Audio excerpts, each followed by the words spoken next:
این توانایی محاسباتی تا امروز همون جوره. همین چندی پیش در همین نزدیکی یکی از دولتمردان آمریکایی در جمع یک مشت اوباش و تروریست گفت امیدوار است یا آرزو داره که جشن کریسمس 2019 را در تهران بگیره. جشن کریسمس 2019 همین چند روز پیش بود. این همون قدرت محاسباتی است.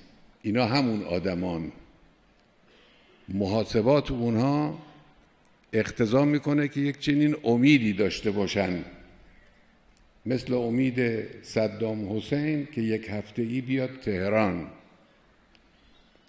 مثل امید مزدور دیگرشون منافقین که از کرمانشاه راه بیفتن مستقیم خودشونو برسونن تهران در ظرف 3 روز. اینا محاسباته. توانایی محاسبات دشمن اینه. بعضی از دولتمردان آمریکا وانمود میکنن دیوانند. من البته اینو قبول ندارم، اما حقیقتاً احمقهای درجه 1